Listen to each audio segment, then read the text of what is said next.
श्री हरि ध्यानिष्ठ भक्तगण। जोगेश्वर श्रुतदेव अंग मुचुकुंद, प्रिय व्रत जेता पृथु परीक्षित शेष सूत सौनक परचेता, सतरूपा त्रयसुता सुनीति सती सबाहा मदालस, यज्ञ पत्नी ब्रज नारी किए केशव अपने बस। ऐसे नर नारी जीते तिन्हि के गाओ जैसे, पद पंकज बांछौ सदा जिनके हरि नीत उर बसई। जिन भक्तों के हृदय में भगवान नित्य निवास करते हैं, मैं उनके चरण कमलों को प्राप्त करने की इच्छा करता हूँ।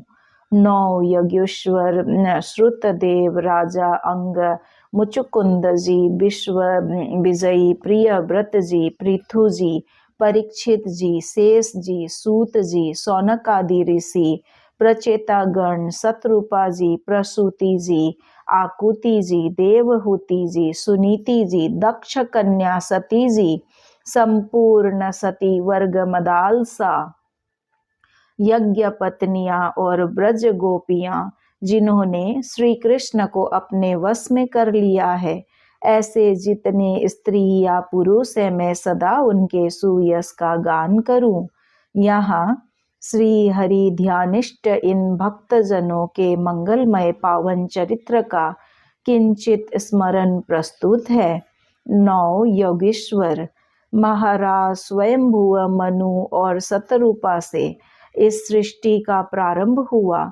स्वयंभुव मनु के पुत्र हुए प्रियव्रत, प्रियव्रत के अग्निध्र, अग्निध्र के नाभि और नाभि के पुत्र हुए ऋषभ।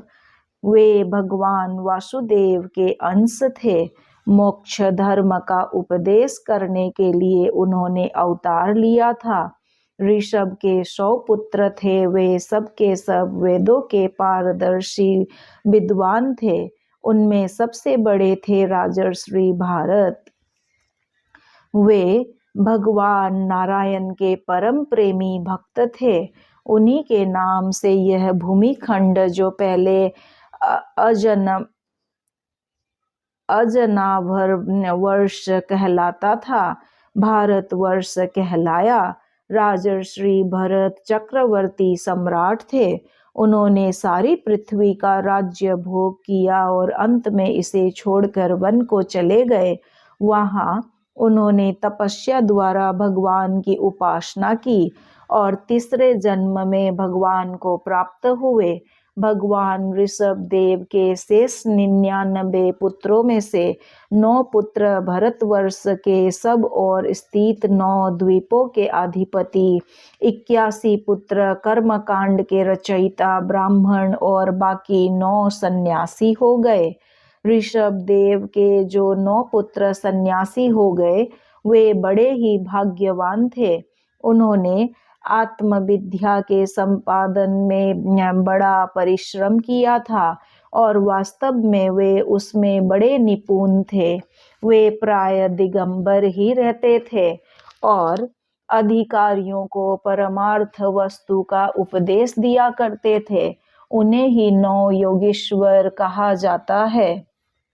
उनके नाम है कवि, हरि, अंतरिक्ष, प्रबुद्ध, पिपलायन, अविहोत्र, द्रुमिल, चमश और करभाजन।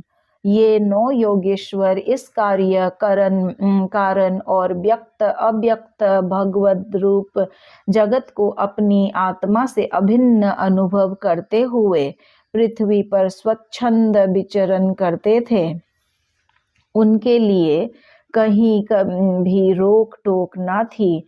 वे जहाँ चाहते चले जाते। देवता, सिद्ध, साध्य, गंधर्व, यक्ष, मनुष्य, किन्नर और नागों के लोकों में तथा मुनि, चारण, विद्याधर, ब्राह्मण और गौओं के स्थानों में वे स्वच्छंद विचरते थे। वे सब के सब जीवन मुक्त महात्मा थे।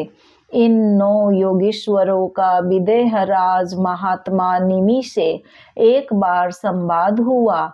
जिसमें इन महात्मा योगीश्वरों ने भगवान को प्राप्त करने वाले धर्मों और साधनों का वर्णन किया था। उस समय महाराज निमि बड़े बड़े ऋषियों द्वारा एक महान यज्ञ का संपादन करवा रहे थे। स्वच्छंद भाव से विचरण करते हुए ये 9 योगीश्वर भी वहां पहुंच गए। महाराज निमि ने इनका बहुत आदर सत्कार किया और अधिकारी जानकर भगवत चर्चा की। महाराज निमि के पूछने पर उन योगीश्वर में प्रथम योगीश्वर कवि ने उन्हें भगवान श्री कृष्ण को प्राप्त कराने वाले भगवत धर्मों का उपदेश दिया। तत्पश्चात राजा निमि के पूछने पर 9 योगीश्वरों में दूसरे योगीश्वर हरि जी ने भगवत भक्तों के धर्म, लक्षण और स्वभाव का वर्णन किया। इसके बाद पुनः राजा के पूछने पर तीसरे योगीश्वर अंतरिक्ष जी ने माया और उसके स्वरूप का वर्णन किया और चौथे योगीश्वर प्रबुद्ध जी ने माया को पार करने का उपाय बताया। इसके बाद पांचवें योगीश्वर पिपलायन जी ने नारायण नाम वाले पर ब्रह्मा परमात्मा का वर्णन किया। तत्पश्चात राजा निमि ने प्रार्थना की कि हे योगीश्वरों, अब आप लोग मुझे कर्म योग का उपदेश कीजिए, जिसके द्वारा शुद्ध होकर मनुष्य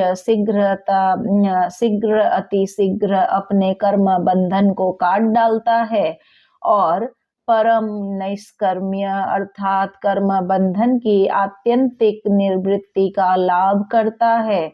जन्म मृत्यु के चक्र से सर्वदा के लिए छुटकारा पा जाता है।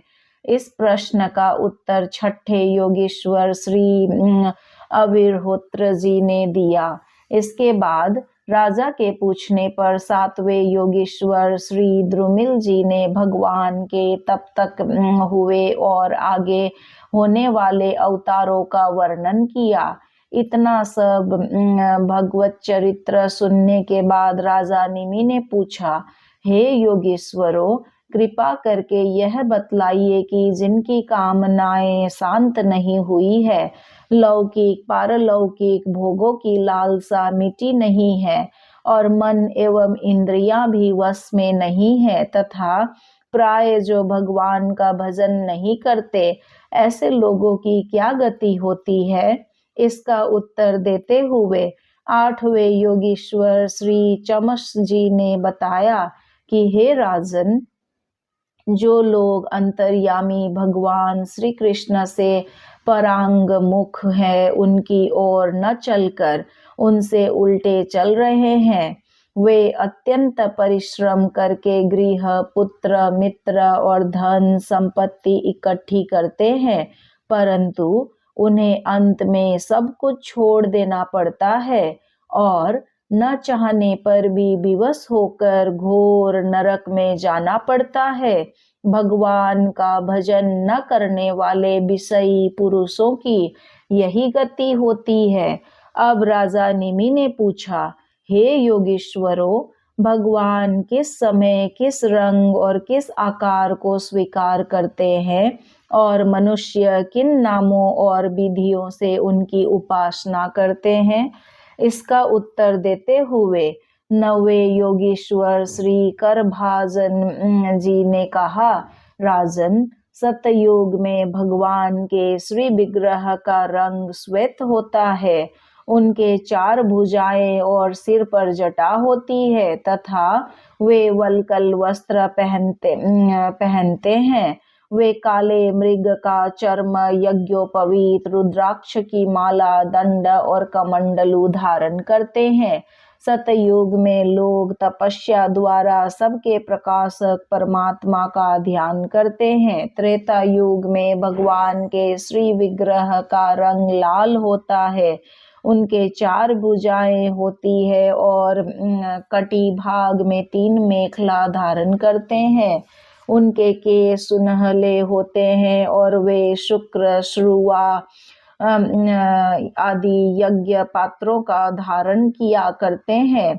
इस युग के मनुष्य अपने धर्म में बड़ी निष्ठा रखने वाले और वेदों के अध्ययन अध्यापन में प्रवीण होते हैं।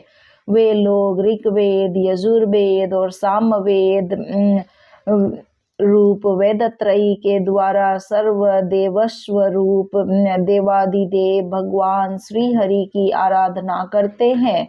द्वापर युग में भगवान के श्री विग्रह का रंग सांवला होता है। वे पीतांबर तथा शंख, चक्र, गदा आदि अपने आयुध धारण करते हैं। वक्ष स्थल पर श्रीवत्स का चिन्ह, भृगुलता, कौस्तुभ मणि आदि लक्षणों से वे पहचाने जाते हैं।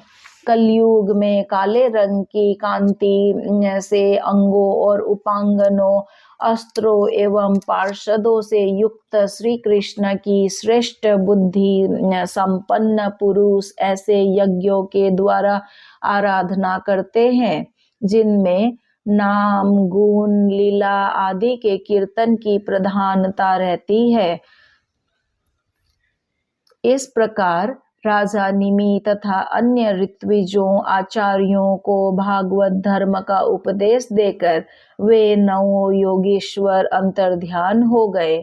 श्रीमन नारायण नारायण नारायण, भजमन हरि नारायण नारायण नारायण।